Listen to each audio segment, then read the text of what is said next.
Welcome to This is 50, Freedom Through Passion, a show about everyday women who reinvent themselves and the stories behind how they're living their best lives. I'm Lynette Turner, and as an Encore Life advocate, I live my purpose by helping women ignite their inner fire to start living their best lives and making the world a better place. Today, we're going to talk about stepping outside of our comfort zone with my special guest, Karen Hogg. Amateur chef, outdoor enthusiast, and a recovering perfectionist, Karen is an accomplished business leader with over 20 years experience in the tech sector, where she mentored and led 7 customer-facing teams. She has built teams from scratch, as well as guided struggling teams to reach peak performance. She has helped companies scale from 3 million to 40 million and increase their customer satisfaction ratings by more than 50%. Today, at the helm of her own consulting business, Strive Engagement, she advises early growth stage tech companies to accelerate their growth, improve their recurring revenue, and develop customer success programs that help them escalate. She has traveled 4 of the 7 continents, and her goal is to visit all 7, yes, even Antarctica. So let's get started. All right. Well, hey, Karen, how are you? Welcome to the podcast. Thanks, Lynette. Happy to be here.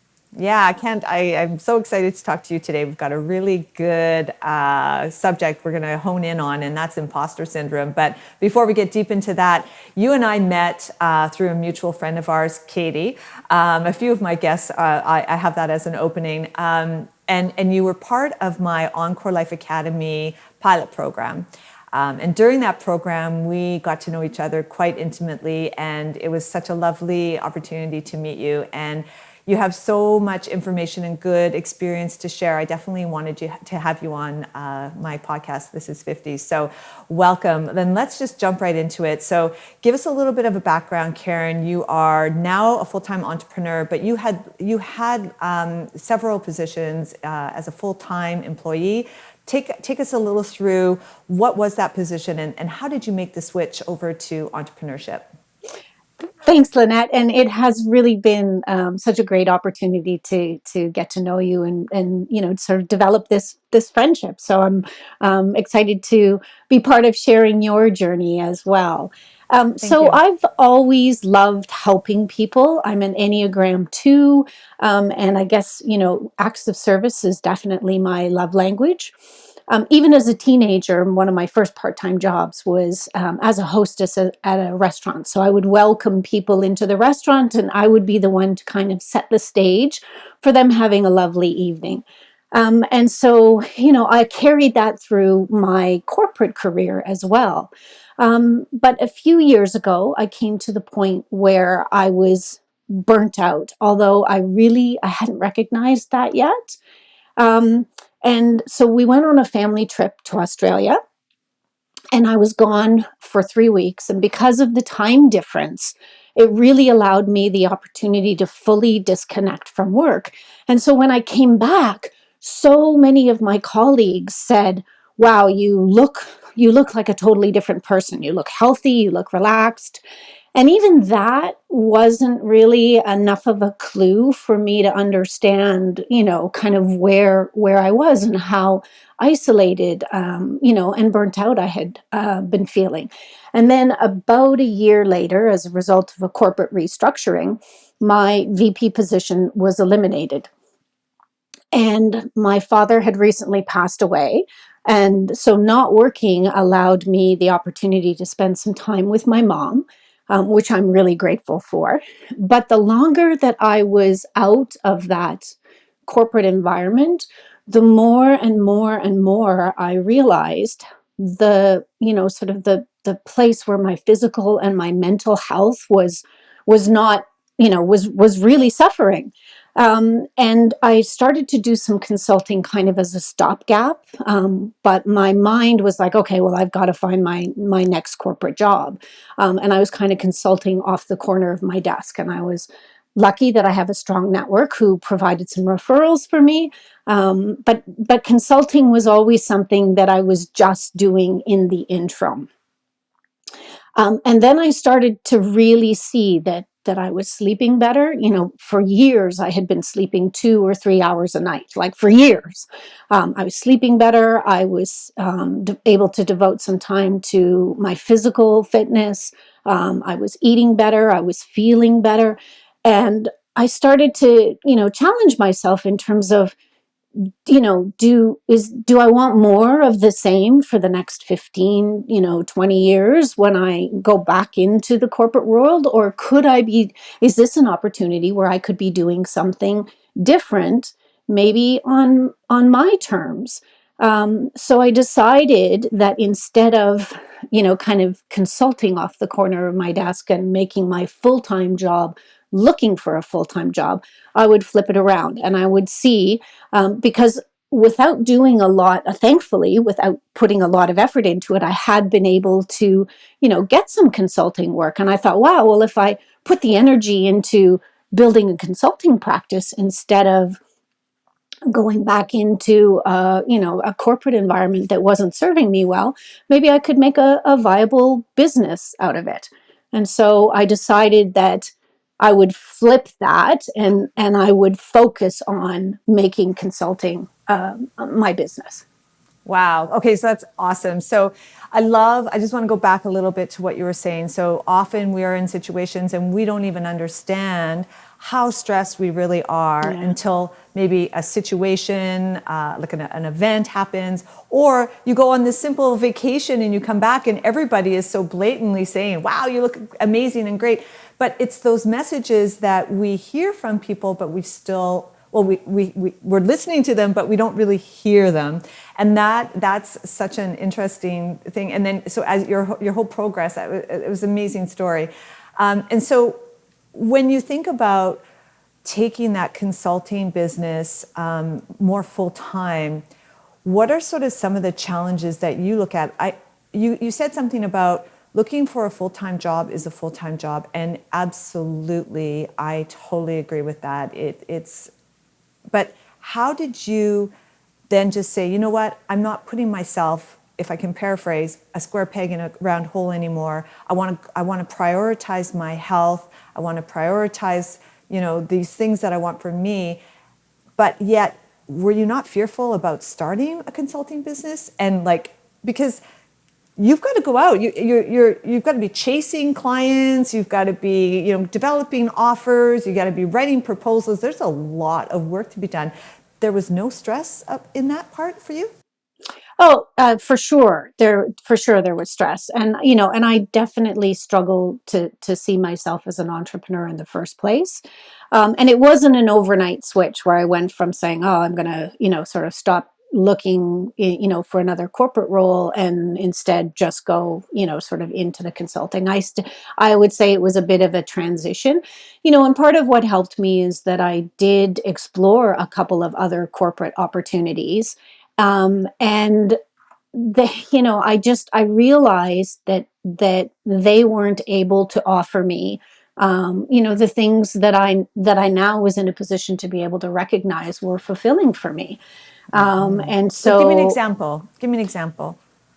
I've spent my whole career in the technology sector, and so it's definitely, an unwritten but still expectation, that you're going to have to work 60, 70 hours a week.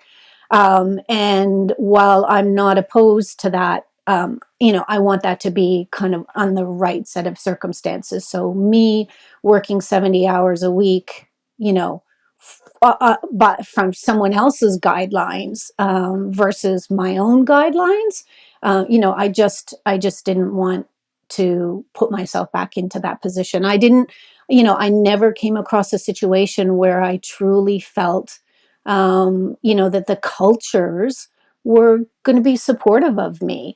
I am over 50. The startup culture is, generally tends to be on the younger side, generally tends to be, on the male dominated side.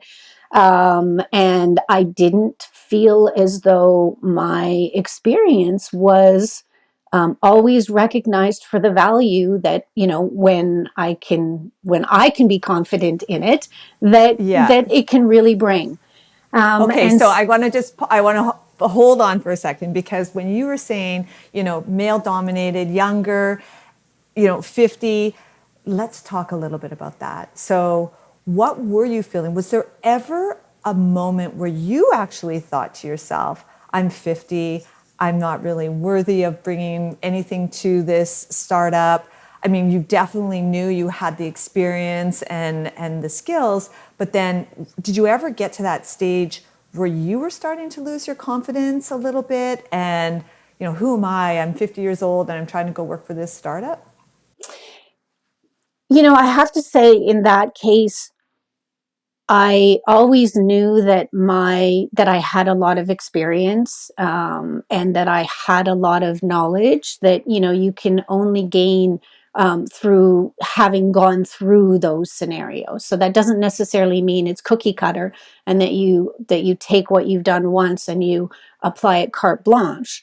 But I definitely knew that I had experiences and skills to bring. But I struggled a little bit with, I think it was more of the cultural, kinds of things. Um, you know, just the, Like when you say, yeah, give me a little well, example. Give me an example, Karen. yeah, I just wasn't comfortable with, meetings that involved a lot of, sort of snapping, and, I didn't necessarily want. So the millennial trends, you're saying. Yeah, some of those Okay, kinds of things. Really, right, I just okay. didn't feel that was for me. But I also felt that I wasn't going to be supported if I stepped away from those things. And, for the people that found those kinds of things, uplifting and supporting, that's great. But if it wasn't for me, I didn't feel as though I was going to be supported in being able to step away from that. And so which is a bit of a dichotomy, sort of for that culture that's supposed to be valuing diversity and valuing kind of inclusiveness. Anyway, so I just didn't feel like, once, because I was now in a place where I could recognize it, I didn't feel like it was ultimately, for me. Yeah, no, and that's fair. What other things were you going through at that time? So you've now left the VP role. You're trying to stand up this consulting business. What other things? So you're talking, first of all, did you fit into the culture? Would you adapt well to that culture? So that's one thing. What other sort of maybe roadblocks or things that you were thinking that may have either encouraged you to keep moving forward or maybe kind of started to block you a little? Well, again, I never really, I never saw myself as an entrepreneur. It's not, I always, saw myself having a, sort of traditional, aspirational, career where you've got increasing roles of responsibility and all of those kinds of things. It's never something that that I would dream about starting my own business. And so, I did struggle with, on the one hand, outwardly, I would tell people, "Oh yes, I'm building this consulting." But you meet people and they say, "What do you do?" And I'm like, "Well, I'm building this customer success consulting business. I work with startups and scale ups, and I help them, build customer programs that support their growth." So that's my outside voice, but Great. That's a good pitch. but my inside voice would say, "No, you're just unemployed." Right? You're just unemployed. You have to find another job. You can't do this. You don't want to do it. You've never done this before. Those kinds of things. So I did struggle with really trying to convince myself that it was okay. I think, when I thought about entrepreneurship, I think I didn't attach enough value to what I was doing as an individual practitioner. It wasn't big enough. It wasn't exciting enough. It wasn't different enough. It was, it's not like it hadn't been done before. And so I struggled with attaching the value to it, as opposed to, I grew up in the career time frame where, again, sort of you have the VP title, you have the big salary, you have all of these kinds of things. And so struggled with finding the balance of, you know what, okay, I'm not going to make the same money, at least certainly not initially. I aspire to make the same money, but Yeah. I'm not going to have the same salary, that I had as a VP. But I'm going to have a lot of other different things. I'm going to have the satisfaction of being able to contribute and watch these companies and these individuals grow. I'm going to not have to have the crazy travel schedule.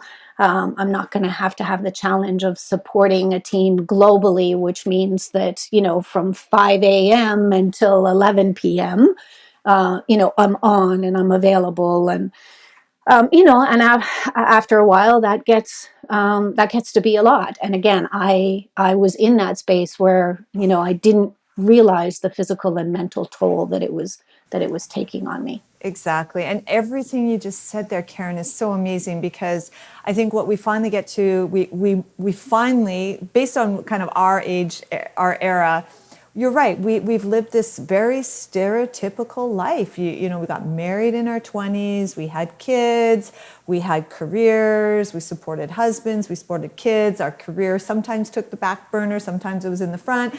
And, it's just such a stereotypical life. And by the time we get to 50, we should be in retirement, we should be going golfing, we should be doing all those things. But yet now, I think in our 50s, we're starting to say, okay, you know what, that was the old way of doing things. And now what we want to do moving forward is find more freedom.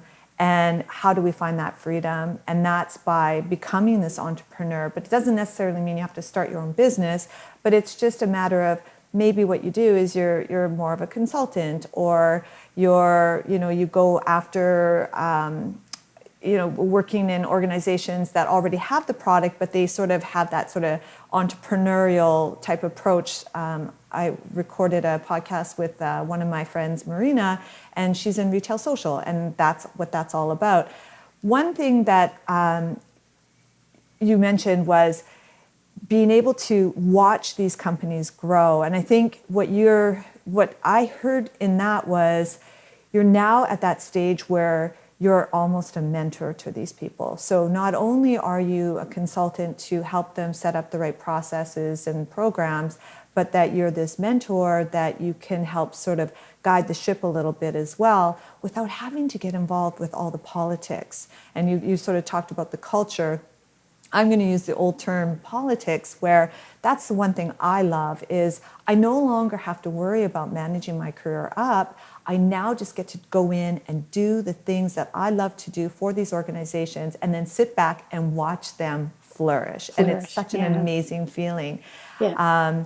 So let's go back a little bit and talk about imposter syndrome. So it's kind of what you were saying. I'm going to paraphrase when you were saying, like, on one hand, you knew you had so much to offer, but on the other hand, it was like, no, you're just doing that because you don't have a job. You're standing up this business, this consulting business, because you don't have a job, or you don't really want to do this. And the first time a VP position comes along, you're going to leave that consulting and you're going to go back to the VP.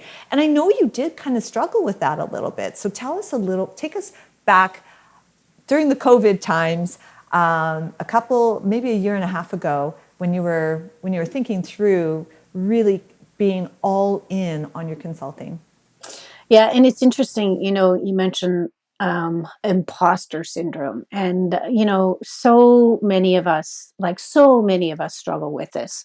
I talk to girlfriends about this. I talk to my girls, my daughters about this.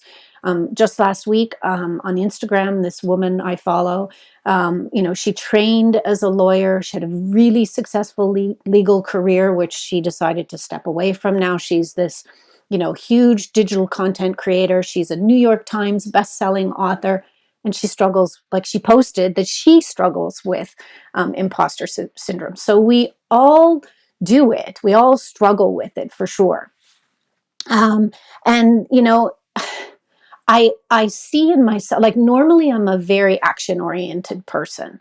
And so I can now recognize that, if I'm like, because I don't always actually hear a voice in my head.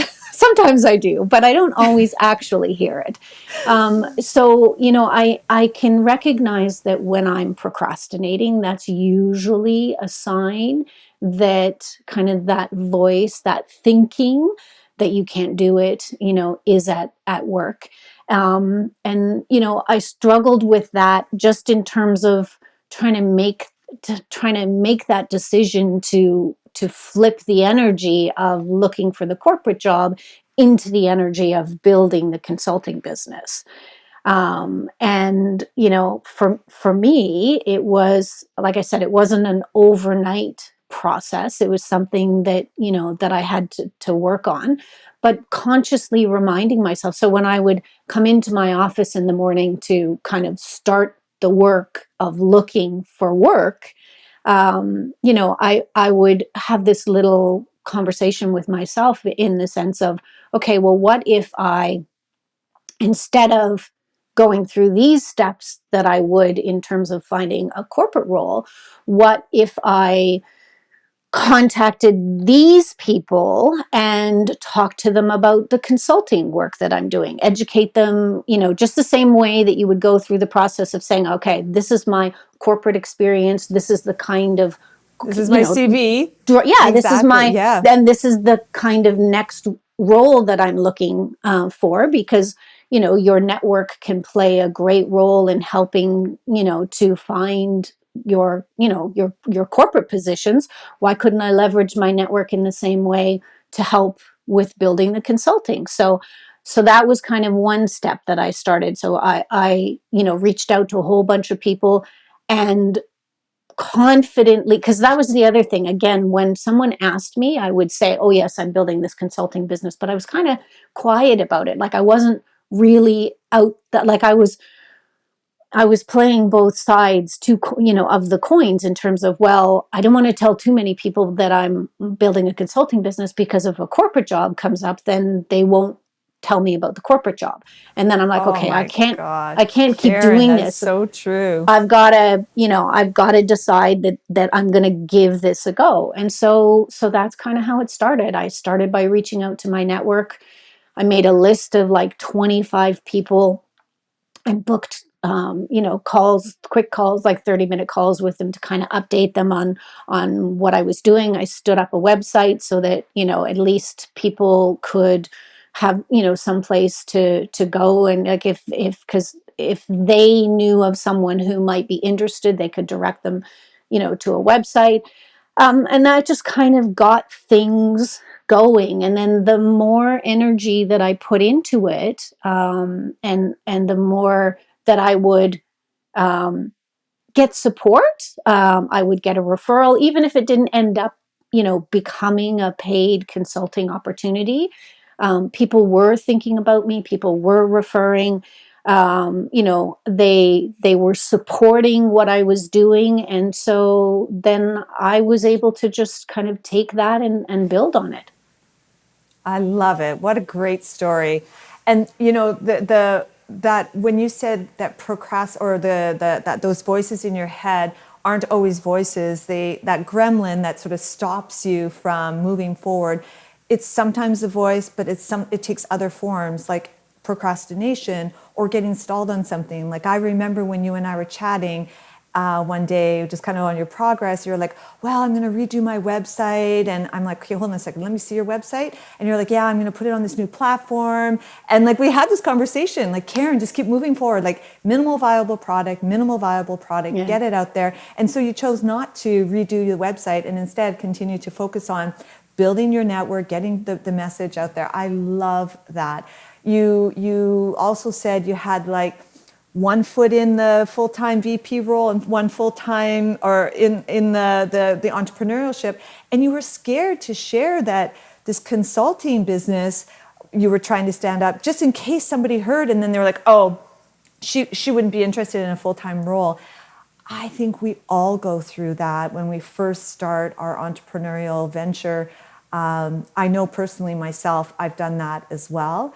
But eventually the word just gets out. And I love that approach of, taking how I would approach talking to a company about my skills, but more from a position perspective. Now you're still talking to those companies, but from a, here's what I can offer you. And we all know that your dream job is made, not found.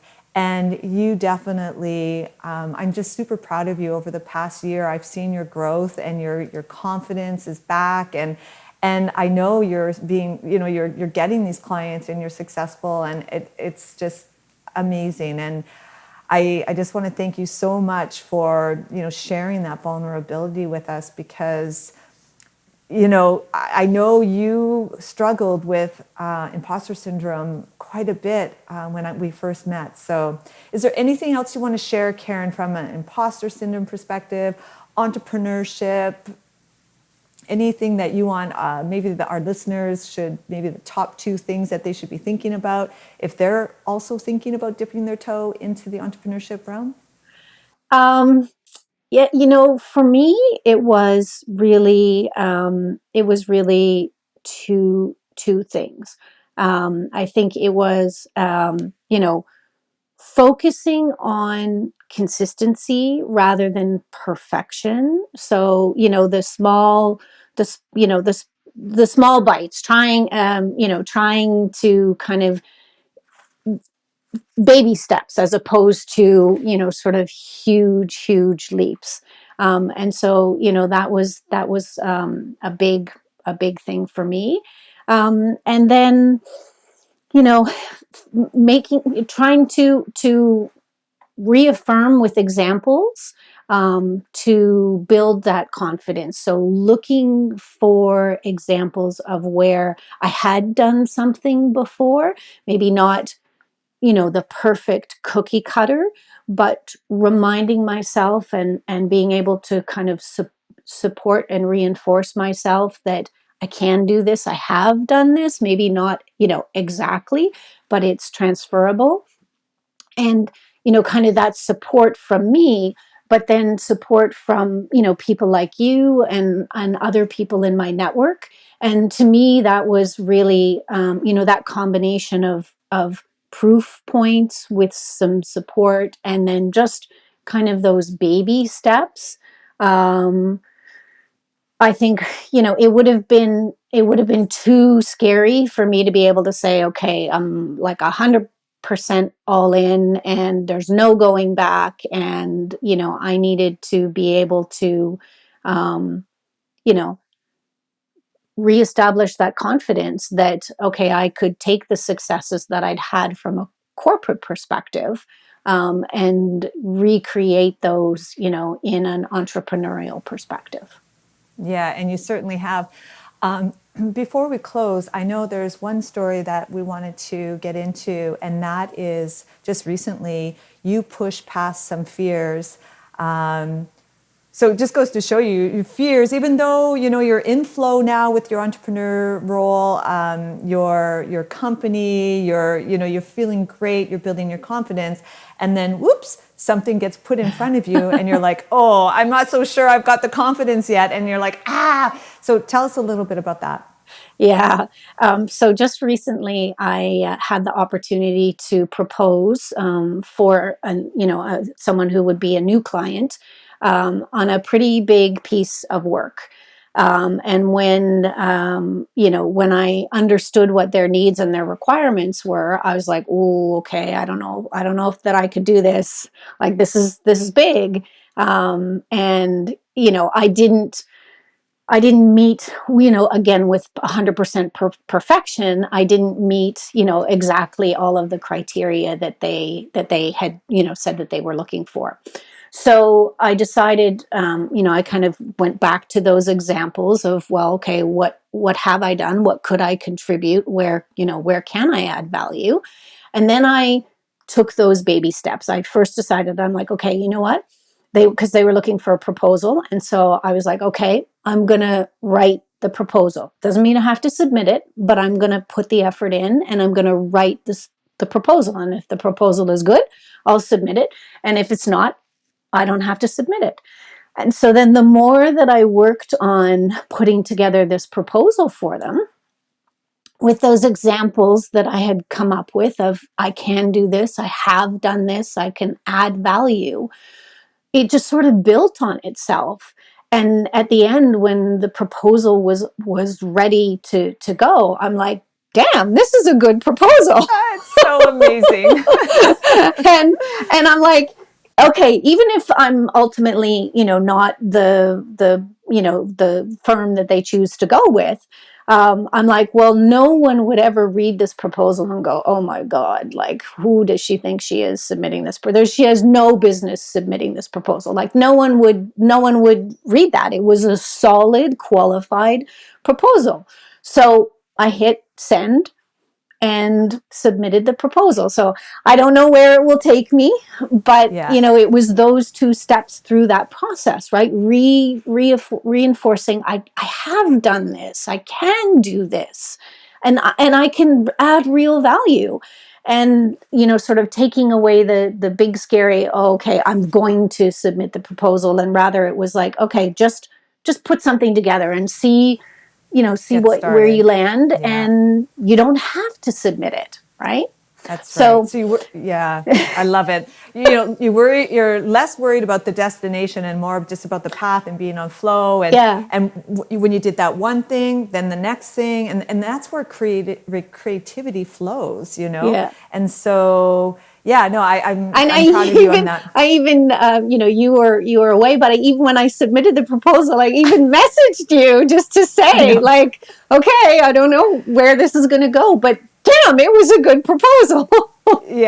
No, I know. And I loved getting that message. It was awesome. So I'm just proud of you. And even the fact that you did reach out initially when you got the proposal and you kind of were running it past me, and then, but I don't have this particular point. As women, that's just what we're known for. We're known to say, oh, I don't have all the requirements in this job description or all the requirements for what they're looking for in this proposal, so I just won't do it. I won't do it. Where, we know that men don't do that, right? So I think that for women, we need to just say, you know what, I've got at least 50% of this. I'm going to go for it. And then you're going to probably surprise yourself on what the outcomes really are. And so when you did phone me and you said, I don't have this piece of it, this is where the network came in. And I said, oh, but I think I know somebody that you could. And obviously they expect you to come with a bit of a team anyway. So then, you got connected with a few other people, and then the next thing you know, things are starting to happen. And that was the power of your community as well. Reaching out, like you said, for the help and the support along the way. And then just being confident in your skills.